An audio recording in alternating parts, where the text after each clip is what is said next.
Hi. So today I'm going to walk you through on how to credit a client when they've returned products back to us. So first you'd click on sales, then go on invoices. Now that we're on invoices, I've already filtered it to demo because I want to protect our client's confidentiality. So the invoice in question is invoice 16. So we're going to click on invoice 16. They have already received these products and have already paid for these products. However, they didn't like the products, so they've returned them back to us. That's fine. They thought they were ordering light, but they received dark instead. And they were pretty adamant that they wanted light, so we're going to make light products for them. So they've already paid, which means that they've got a balance of 0. And as usual, you would record payments on record payment here. So that's been done. What we now need to do is create credit for them. So what we do is you need to create another invoice. Just open that up to create another invoice. And what we're going to do is usually you'd have the same items on here, and you'd duplicate that on another invoice, change that invoice to match this invoice here, 16, but you're going to put 16A,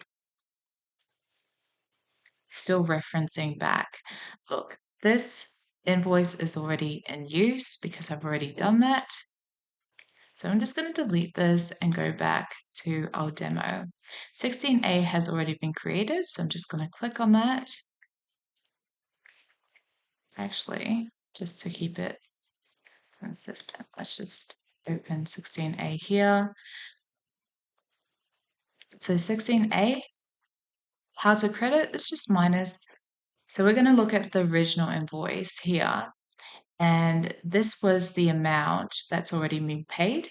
So when you credit, you duplicate the same items that you have. You can't change an invoice when it's already been sent. So what you need to do is create an invoice and just have the same original invoice number and put a letter there. The only difference now is that there's a minus sign on the items that were sent out and now sent back.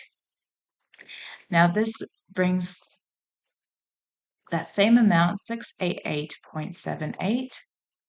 688.78 is the same, but now it's in positive.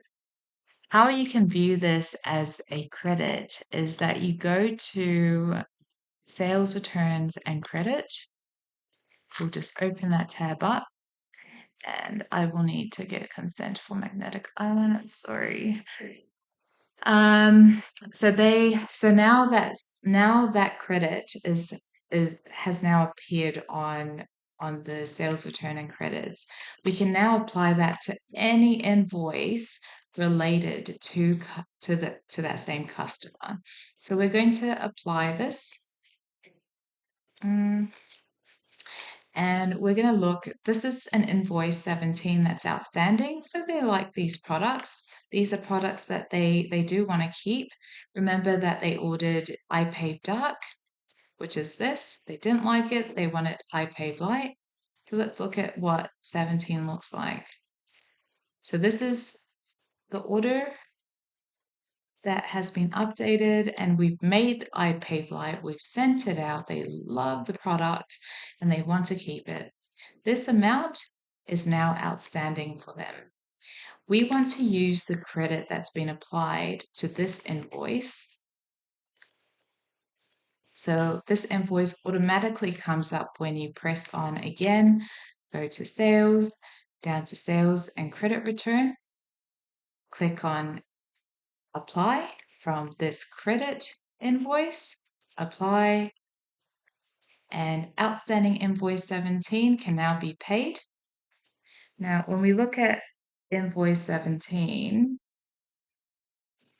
invoice 17, this is the amount that is outstanding and it matches this amount. So just amount to apply is that amount. And you can now record it using the credit. And just note here as well, 68878 is their credit. So just record. And now that invoice is now cleared. When you go back to the current invoices, go back to invoices, go here, go invoices, and so now invoice that previously outstanding invoice that we've just paid using credit is now listed as paid. They have no amount owing, but now 16A, the credit has reduced to 109.30. So if they buy any other products, if they order more products, they have $109.30 on their account as credit to deduct from any future orders. All right, hopefully this has been helpful because it has taken me weeks to get to this point. Hopefully it'll take you less than 10 minutes. All right, see ya.